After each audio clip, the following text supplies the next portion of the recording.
Spell अपने आप ही सारे मैजिक अटैक्स को ब्लॉक कर देती है एंड लांग्रिश को बचाती है। पापा मम्मी फिनिश आप लोग यहाँ से जाइए, मैं लांग्रिश को कुछ भी नहीं होने दूंगा। क्या फिनरल भूलो मत, तुम एक ब्लैक बुल के मेंबर हो और लांग्रिश गोल्डन डॉन का वाइस कैप्टन, तुम उसे नहीं रोक सकते। ओए मेरे स्क्वाड को इतना हल्के मत लो अंकल जी।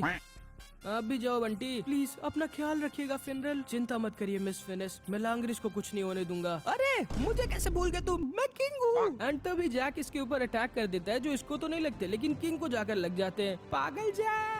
एंड तभी लांग्रिश इन सब के ऊपर अपने होमिंग अटैक से अटैक कर देता है जिससे ये लोग किसी तरह बचते हैं। एंड ये लोग इसके ऊपर अटैक करने की कोशिश करते हैं लेकिन इसका ऑटोमेटिक डिफेंस टेलीपोर्टेशन मैजिक की वजह से इनके अटैक्स इसको लग ही नहीं रहे होते। आखिर क्या करें हम, इसके ऑटोमेटिक डिफेंस टेलीपोर्टेशन मैजिक की वजह से हमारे अटैक तो इसे लग ही नहीं रहे। लेकिन तभी हम कैप्टन जैक को देखते हैं। जैसा तुम्हें पता होगा कि भाई ये कुछ भी काट सकता है, बस इसका मन होना चाहिए। एंड कैप्टन जैक लांग्रिश के होमिंग अटैक को काटने लगता है। ये क्या, ये खंबा चाहे जैसा भी हो लेकिन इसका मैजिक कमाल है। आओ दिखा देते हैं इसको।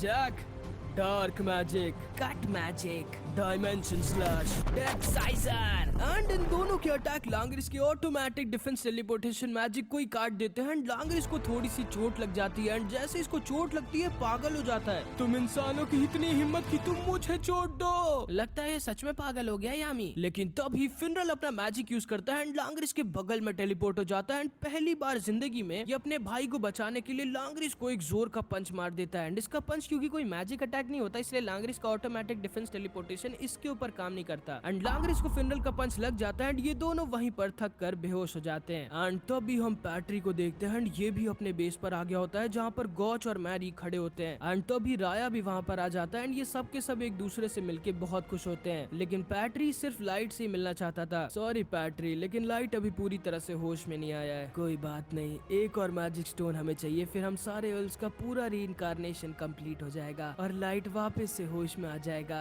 एंड असल में अब पैट्री का प्लान लास्ट स्टेज पर होता है। फिर इधर हम देखते हैं दो और एल्फ जिंदा हो जाते हैं जो कोई और नहीं बल्कि फाना और वेटो होते हैं। वेलकम बैक फाना, वेटो। एंड ये दोनों भाई दोबारा से शैली के एक्सपेरिमेंट की वजह से जिंदा हो गए होते हैं। ये क्या, मेरा सैलमेंडर मेरे पास नहीं है। ओह, शायद किसी इंसान को तुम्हारे सैलमेंडर ने चुन लिया। कोई बात नहीं, तुम्हें उसकी जरूरत नहीं है। चलो बाकियों से चल के मिल लो। नहीं, पहले हमें कपड़े दो यार, और खास करके फाना को। हाँ नहीं, उसकी जरूरत नहीं है, मुझे तो फाना ऐसी अच्छी लग रही।